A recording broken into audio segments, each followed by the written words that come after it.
Hello and welcome back to the 25th anniversary Star Trek season, which is season 5 of Star Trek The Next Generation. This episode is Unification 1, which ties into, of course, the release of Star Trek 6, which you may or may not have listened to, but it is in the canon as of now. This is the episode where Captain Picard meets Mr. Spock. Mr. Spock! Very big deal in 1991 when it came out, but pretty boring for a 9-year-old.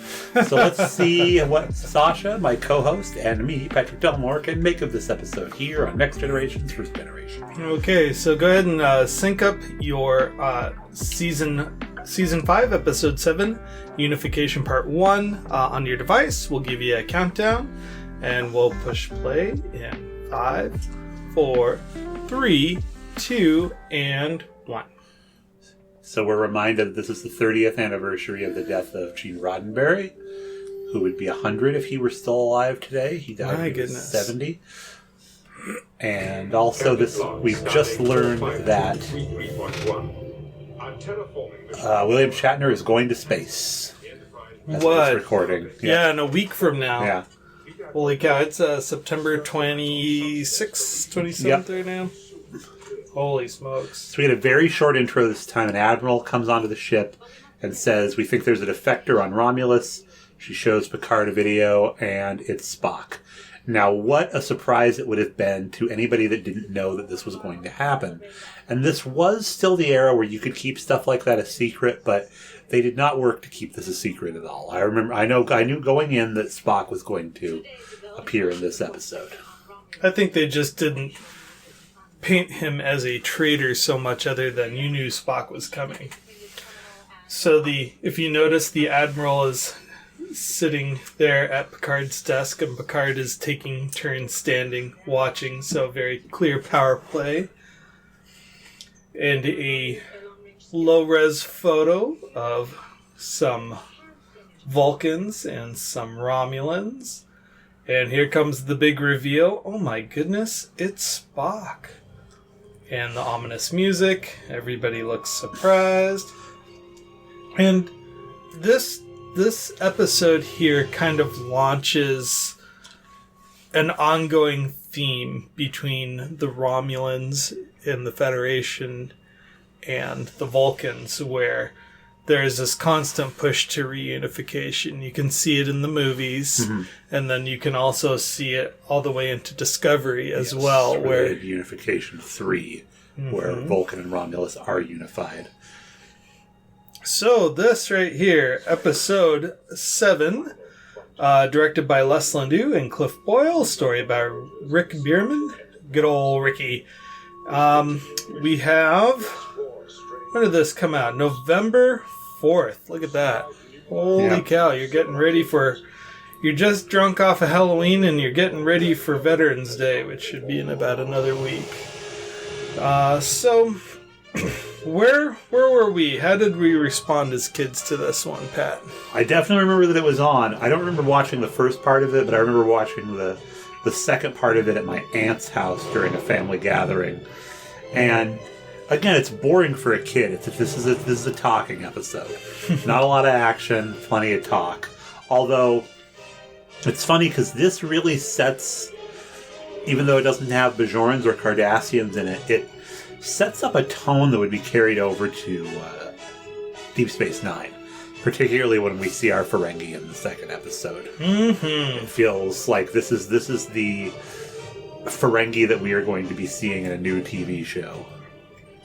When this came out, I was very aware of political thrillers as a kid. And I just kind of took it as that. It's like, okay, they're parading out the TOS crew, so we got to put together something serious. But TOS was also a silly show sometimes. I don't ever remember it being serious. Oh, well, you had like... what's it called? Court Martial and... What's the one where Kirk and Spock have to fight each other? Amok Time. Yes. So, Picard and Riker are looking a little downtrodden in the ready room. Picard was just kind of reminiscing in his log that, it wasn't even a full year ago where he had a mind meld with Sarek. And that actually becomes pretty important in this episode because with the mind meld, the other person's secrets. Yes. And this is a significant episode because this has the death of Sarek in it, who was played by Mark Leonard all this time. I can't think of the actor who plays him now in...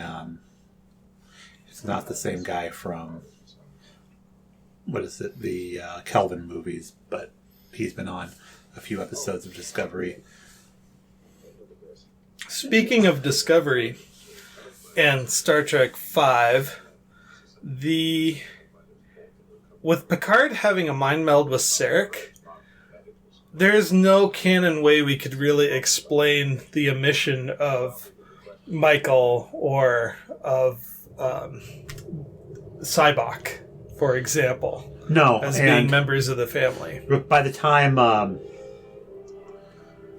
Michael gets to the future, she's no longer classified anymore, and the Vulcans and Romulans know that Spock had a sister. That gives her a lot of cred. There we go. But she's still classified right now. That, or Picard's carrying this knowledge and can just compartmentalize it very well. Mm-hmm. Which I would imagine he can. I mean, he was freaking assimilated by the Borg. So. Yeah, he knows it's a secret. That's one thing that'll be fun to play with somewhere is that if the Borg ever knew about spore technology. Oh, I doubt it. Yeah. But he might not have really understood how spore technology worked, because if Sarek didn't know how it worked, then Picard wouldn't either. So... I'm reminded of something. Here we have the current wife of Spock. Mm-hmm.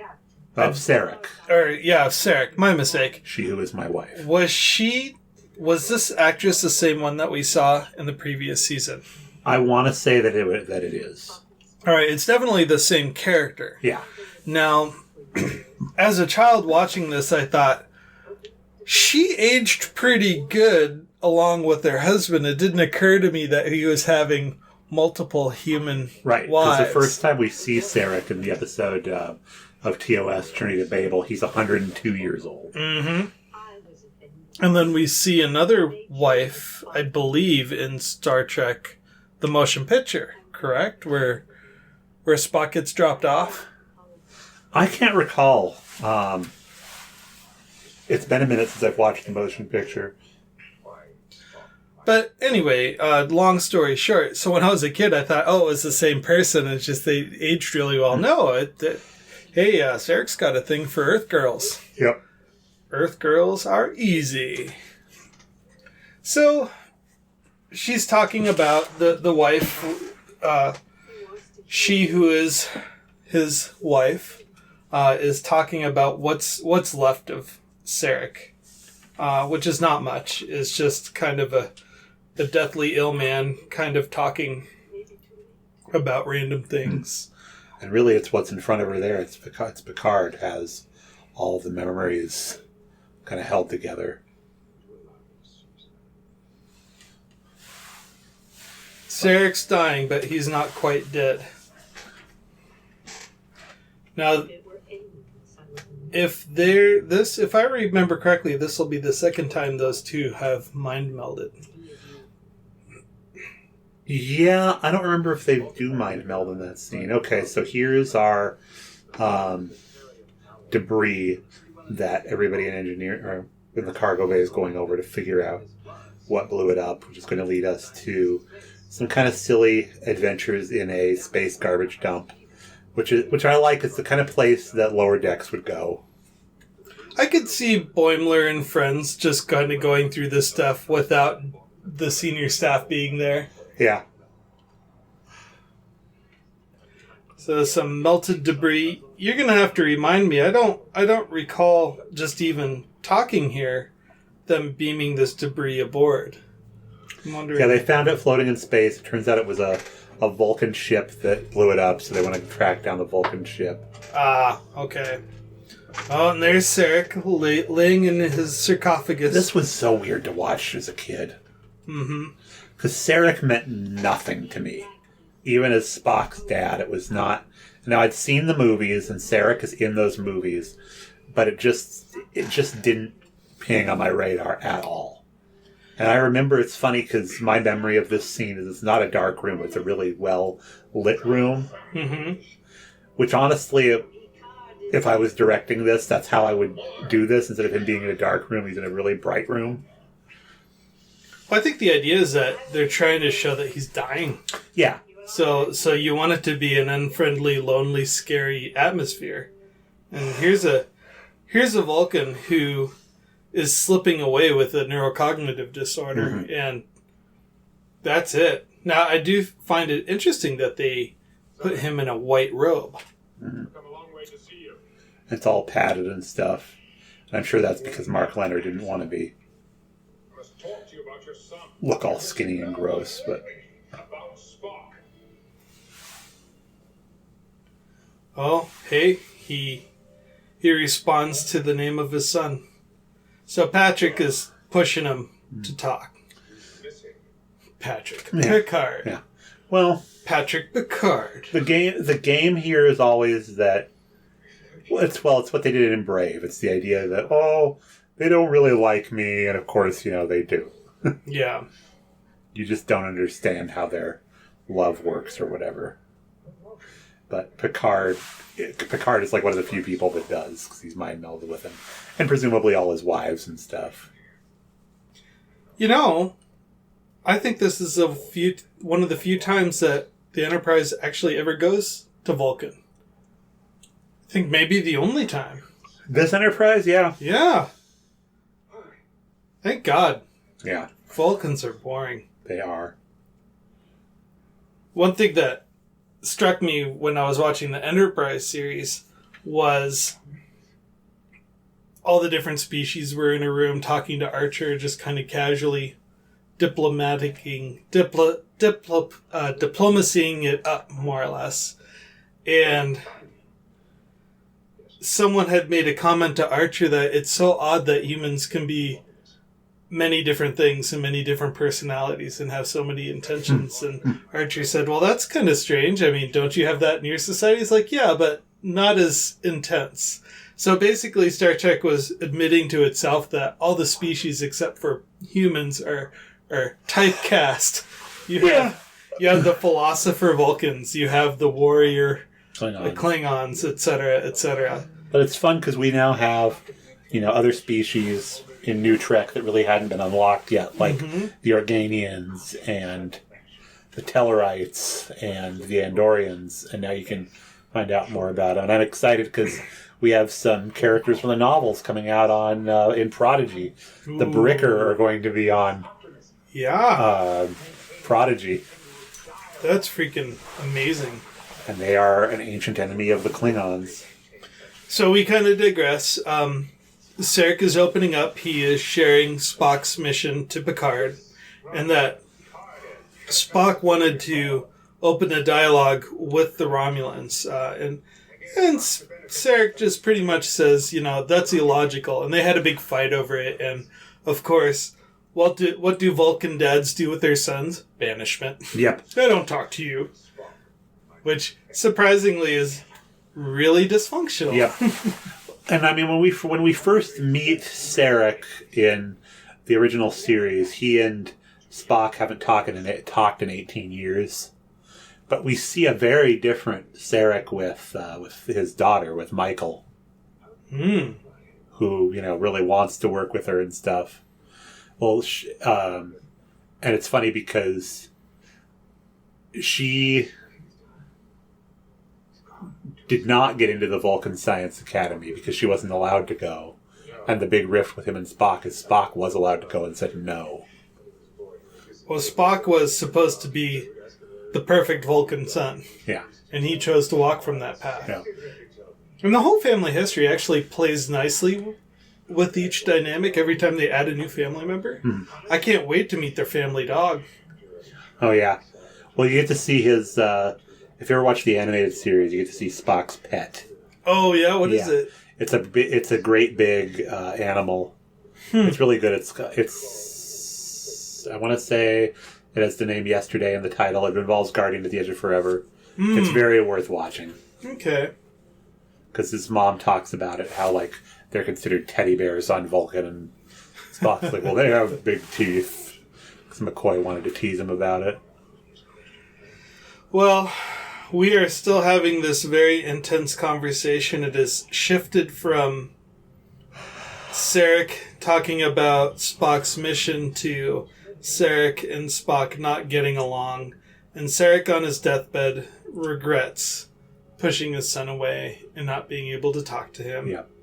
So the best he can do is give a half-hearted Vulcan salute, which Picard has to help him do. It's very touching. It's funny because, like, I'm so used to doing that with my hand. I barely remember, like, having to learn how to be able to make my fingers do that. And McCoy says that, like, it actually hurts him. Oh, wow. To make that salute. The character or the actor? The character. Ah. I know that, I heard somewhere that Shatner couldn't do it. Huh. Like, it was just he didn't have the coordination to do it. This poor guy. Yeah, I mean... As with any neurocognitive disorder, I mean, you just rot as a person.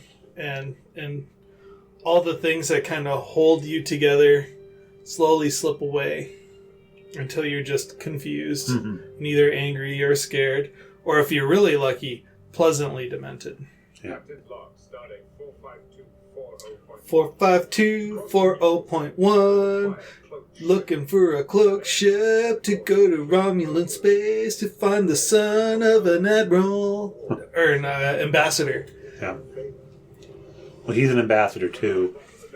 They're both ambassadors. Mm-hmm. They're an ambassadorial family.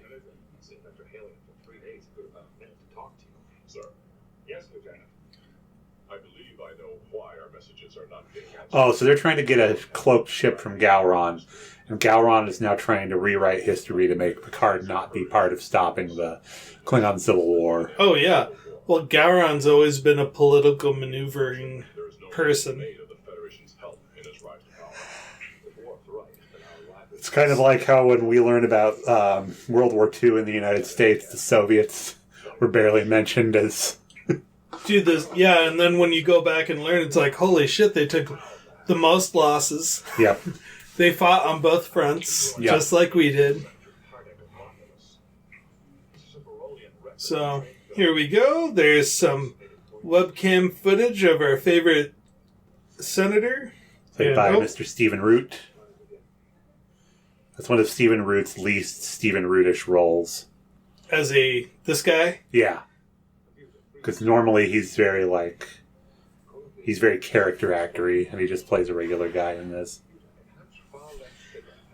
Stephen Root is probably best remembered as the voice of Bill on King of the Hill, and no, yes, and of course the big boss on News Radio. Them boys are walking in my camper. No, that's Mike Judge does that voice. Oh no! Oh, yeah. Stephen Root is Bill. Bill, who's Bill? I'm sorry, I thought the Bill was the main character. Oh, Lenore. Oh. So, now Data and Spock are going through intel files on one of the op stations to figure out what's going on with the Senator. They're coming up with a plan, and they're making sure that they thank each other. And maybe Data will invite Picard to his poetry reading about the cat later on. I love that on Lower Decks they talk about all of the ridiculous downtime they had on the Enterprise. Like, they're having, like, jazz quartets and plays. Well, when you're the flagship, there's not a lot of action. Hey, here we go! The Klingons returned our call! We got a junior officer who's real full of pep and zingy. Yeah, Riker, why don't I walk off the bridge and you talk to the junior adjutant? You're kind of my junior adjutant, aren't you, Riker? Aren't you? You're so junior. You're my number one, yes you are. Yeah. Everybody busy. Can't come to the phone. Want to leave a message?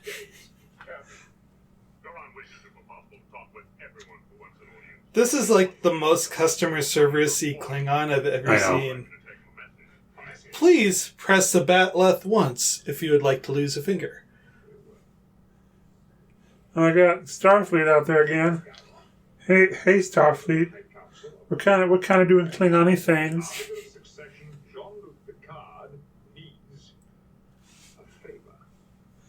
That's important, though. It reminds me he was the Arbiter of Succession. Cloaked vessel? We can't give you a cloaked vessel, you guy. All of our cloaked vessels are doing secret stuff. Oh, wait, I wasn't supposed to say that. You think Starfleet Intelligence would have like one or two cloaked vessels in their yard? Of course they do, but it's above Picard's pay grade to ask for one. They could offer him one if the mission were critical enough. But they're just looking... again, if they can get him to negotiate with the Klingons to get him, that means that the Klingons don't know Starfleet has any. There you go. And that's kind of there's multiple treaties that say Starfleet ain't gonna have cloaked anything. I'm sorry, but Starfleet just needs to have cloak. Yeah. It's just such a natural extension of space technology when you think about it. It's like, we can attack, we can defend, now we can conceal. But it's internal propaganda that makes it look like they're the good guys. Mm-hmm. Yes, they do cloak. Yes, they have that technology. But on a need-to-know basis, they're better than the other guy because they don't use cloaking devices. They're not being secretive. That is a cool scan effect right there. I did not notice that in the reboot. So now Crusher is getting it. So that Picard and Data can be Romulans. Which makes sense. Data would be a great Romulan, and so would Picard for that matter. And I don't think at any point in this anybody suspects them of not being Romulans.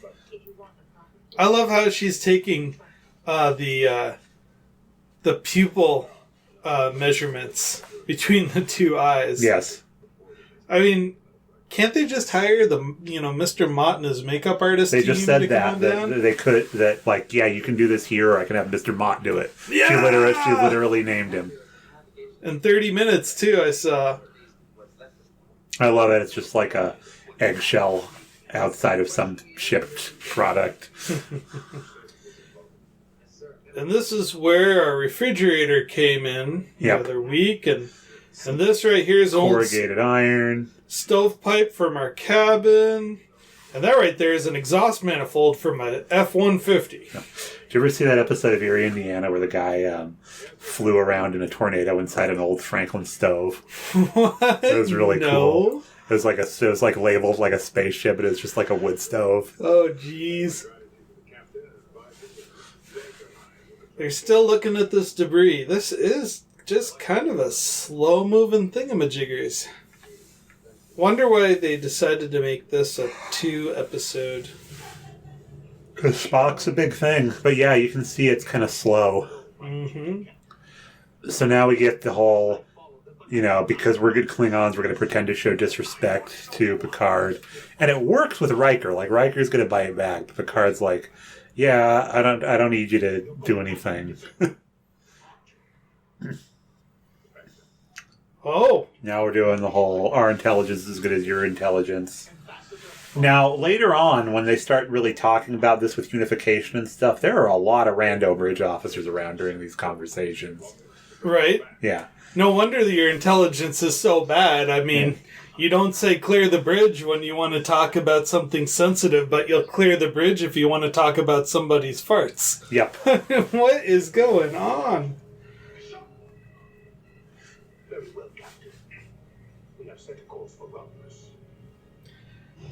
And I refuse to believe that the Romulans and the Klingons are both sharing the same version of cloaking technology. So, if I remember, there's an in-universe reason for that. One of them got it from the other, if I remember in canon. And for you to fly a cloaked military vessel right up to the home planet, you'd think that you'd have some kind of detection against that. Other than that, what's to prevent an entire fleet from just going and nuking and calling it a day? Because at close quarters, a cloak wouldn't matter. If you're out in space and you just want to be close to somebody and not show up on their radar, that's fine. But I mean, even, the way radar or just being able to detect anything works, a cloak at close quarters wouldn't matter because you're going to be checking for things anyway. Mm-hmm. That's why I don't think we said it on our Star Trek 6 commentary. You really couldn't have had a cloaked ship underneath the Enterprise and them not know it. Right. So this episode is going so slowly, we got to see Data and Picard get the tour of their quarters. Well, where he slapped the bed. Yeah. And Picard said, "Good, I like it rough. Oh, I have to eat with you? I can't wait to eat more gawk." I mean, really? Does that move the plot along? I guess. The whole idea is it's bed with no mattress. He and Data have to be in the same place, and Data can just, shut off or whatever. We are going to have some light comedy where Picard's like, "Data, you're looking at me while I sleep." But this is good stuff. It's this is really the first time we've seen Riker in command for a long period of time. True. And how he is different than Picard. Oh, it's this guy. Yeah, Picard would have given up on this dude the minute he said, "You can't come in," and Riker just pushes the door open, which is what he needs to do.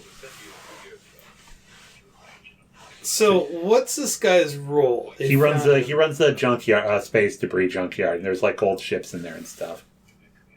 Basically, the Vulcan ship that blew up the debris they've got in their cargo bay came out of this guy's junkyard. This quartermaster that they're talking to, I think we've seen his species earlier running war games. Yeah, Groppler Zorn was one of them, I want to say. No, Groppler Zorn was the... That's from Farpoint, you're right. Yeah, but the guy yes. with the fingers video yes. game. And then I think we've also seen the species on Lower Decks, too. Yep. Can you imagine getting face fold rash? Oh, if you had folds like that? It's like what happens to those dogs with the really droopy faces. You gotta, work in lotion every day, otherwise they're gonna get super infected. Oh. Yeah.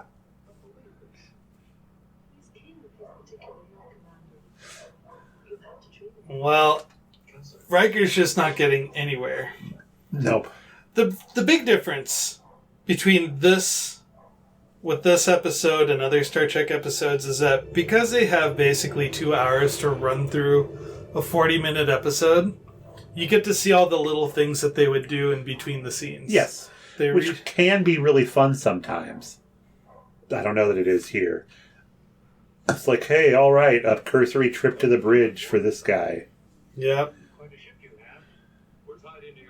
I can't wait to claim this. Yeah. Don't worry. I'm sure you'll crash it into a planet sooner or later. Yeah.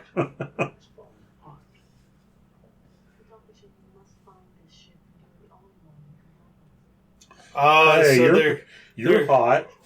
They're appealing to his ability to do things. And his libido, too. Wow. Can you know imagine? What? I hate to say this. Yeah. But there are lower ranking... Well... No, it's if she's a high ranking as she is, she's a lieutenant commander, and she's comfortable using her sex appeal to get people to do things. That's one thing. I was going to say there's probably like peons that could do the same thing, but that would legitimately be like sexual harassment to ask them to do that.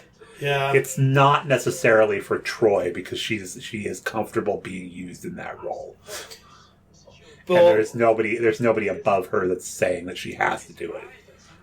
While she's playing the part, she's taking advantage of the ladies' tease, and that got them a location.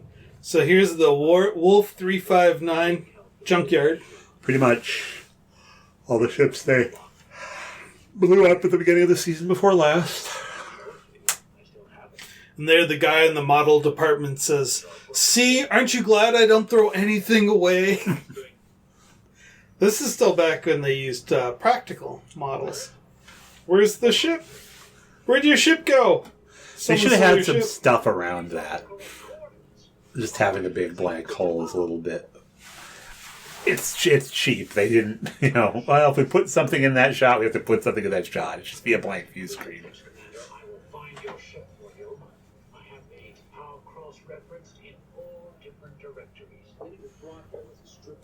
Oh, unfortunately it was in the 5th directory, which I don't have. Ship registries in the 5th directory!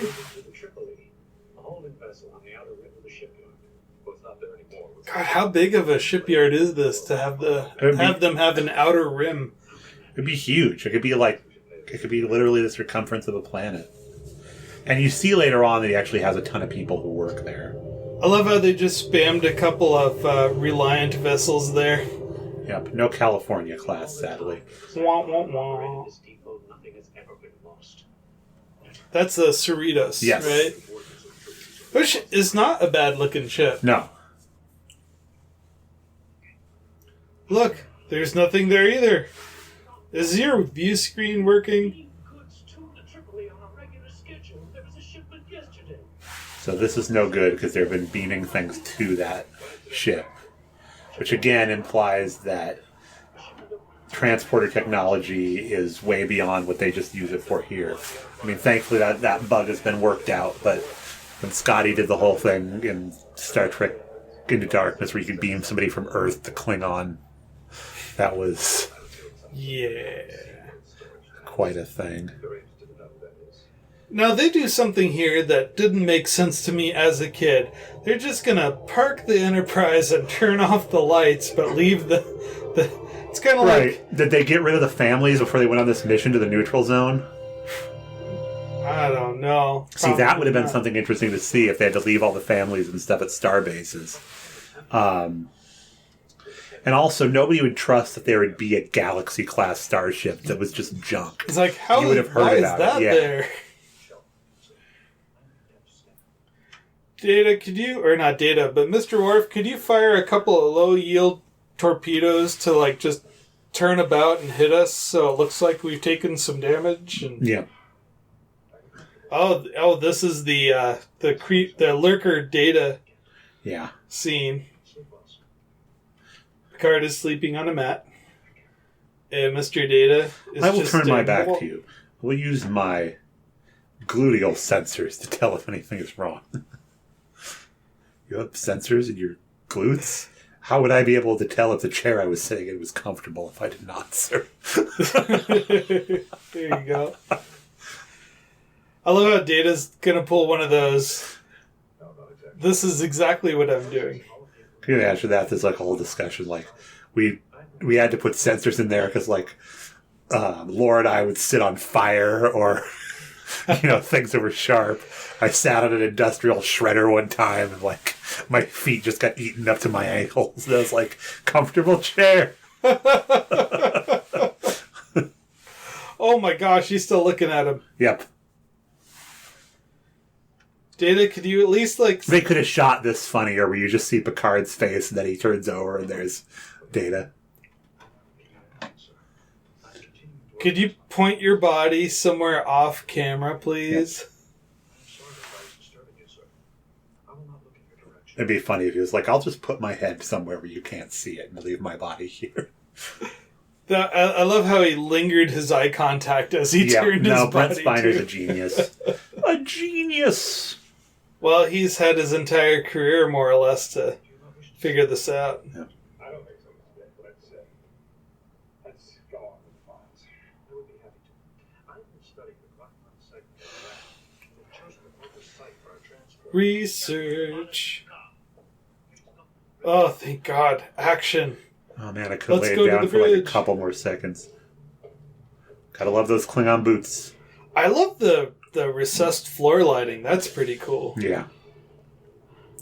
This is probably the same set as the ship from Star Trek VI, because they were all next to each other when they were doing this. I swear all Klingon bridges are the same bridge. Yeah. Oh, Sarek has died. Long live the Sarek. Sarek is dead.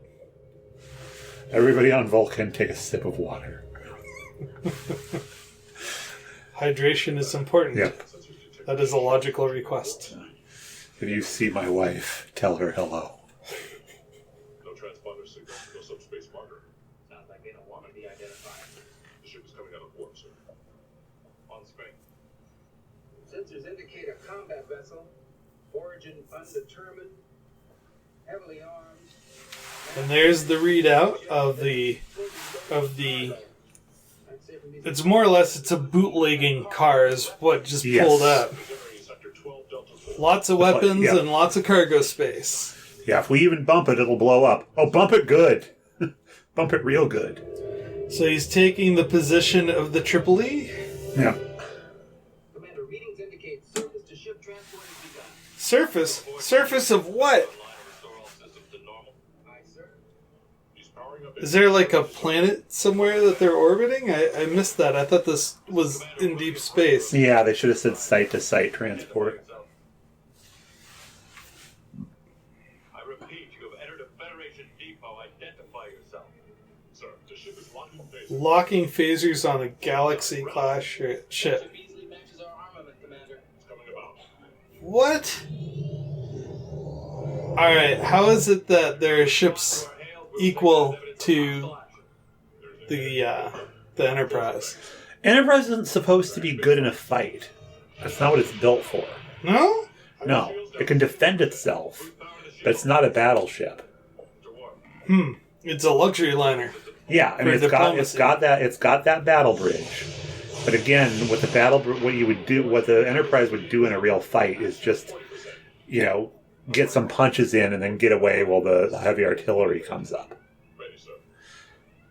Fire. It's gonna lead the charge, but it's not gonna do the bombardment. I mean, look at that phaser array where it's like two dots of light come together to make one.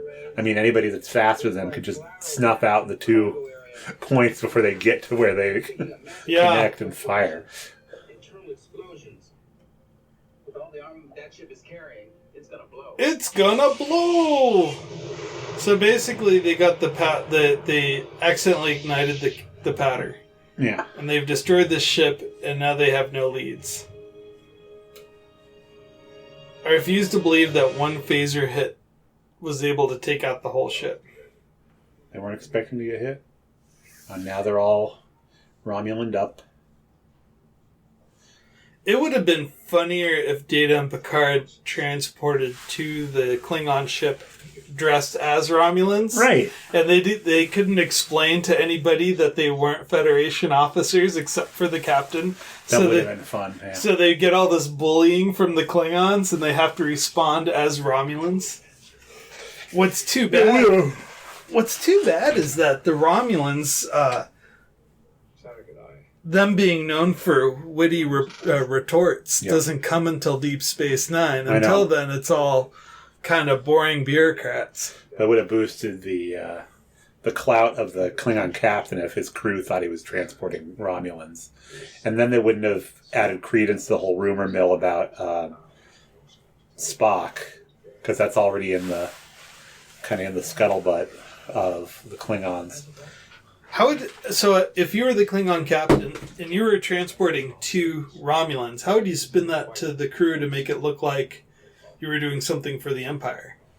It's a spy mission. They're going to go in and mess things up. Actually, it would have worked with what the plan is here. That so what's her face? Denise Crosby's character wants to make it look like the Romulans want to attack Vulcan to get another war started. Yes. So if they had come in there initially in costume, it would have looked like, there was some credence to that, and it might have gotten the Klingons to want to ally with either side. Ooh. I think they have to ally with the Vulcans, but if they jumped the gun and were like, okay, we're going hard for defending the Vulcans, and let's get after the Romulans right now, that would have had some serious damages. Yes, most definitely. Well, the Romulans always liked splitting allies. Yeah. They never want to go against a unified force. They want to go against a divided force.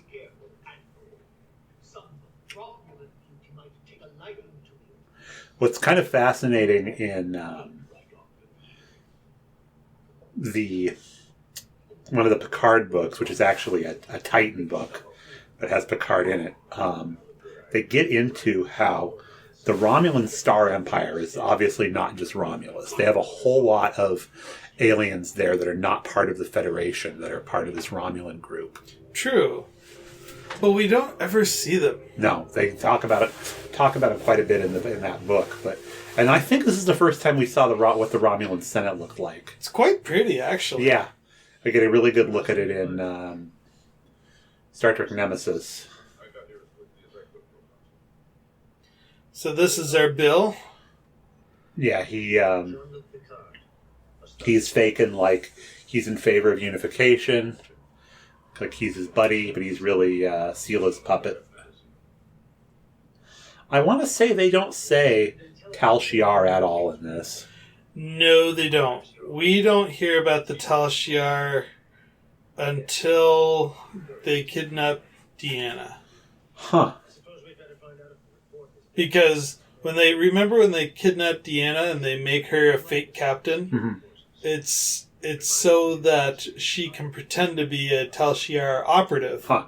That basically dictates what's going on in that ship. That's why I like the novels, because we can get a lot more into this stuff. Oh, yeah. My next... This is such a boring civilization. I know. Shoulder pads for sale, shoulder pads! I know, it looks like they live underground, even though you see the Senate and the sky is blue and everything. It's like this is clearly an interior set.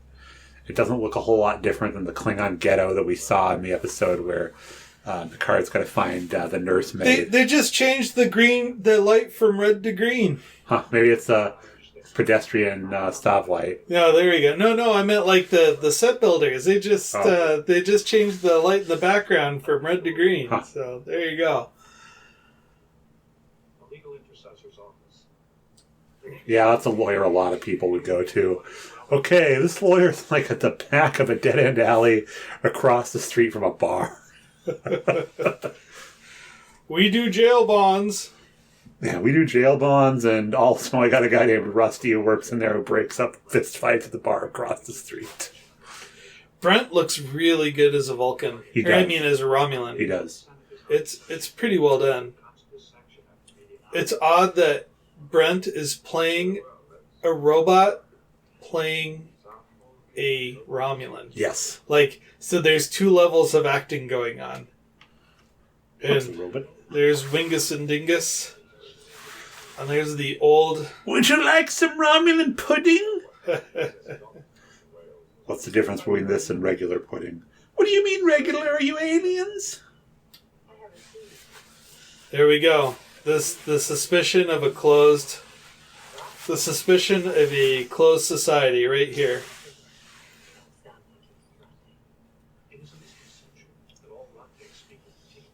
Oh, he's doing the whole, like, we're from out of town. It worked really well in that episode, Who Watches the Watchers? Where are you from? The North. We're from the North. Yeah.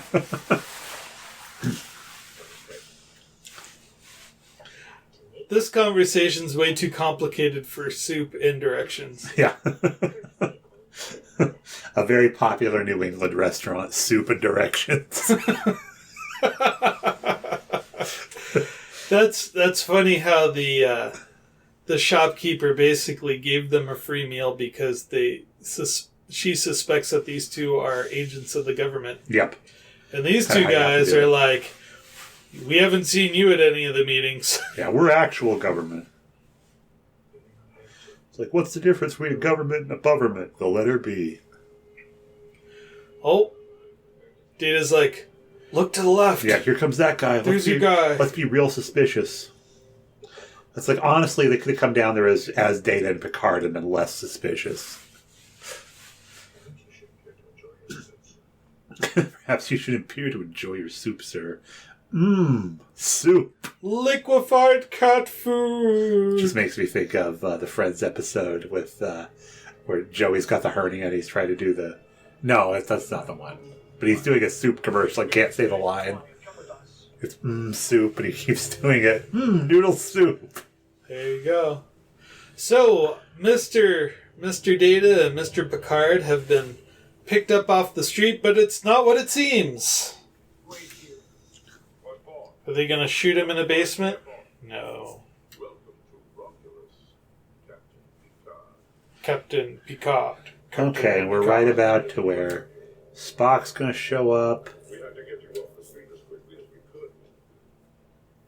Romulan security knows that you're here. Of course they do. I am Patrick.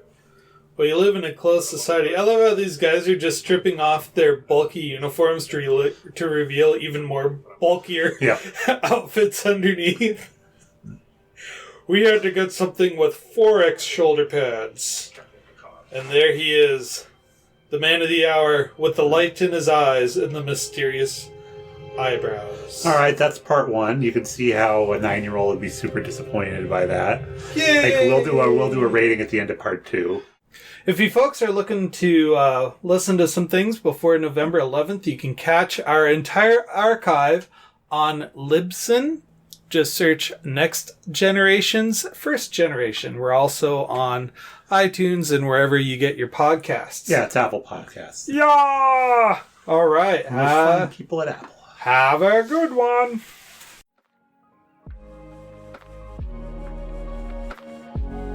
Music provided by LoFiGirl.com. Artists include Tenno, Daydreaming, BVG and Mondberg, Insomnia, WYS, Snowman, Bcalm and Banks, Because. Episode cover art created by Matthew Kirshner. Podcast logo and main cover art provided by David Clawwitter. Audio engineering done by Sascha Schaudies.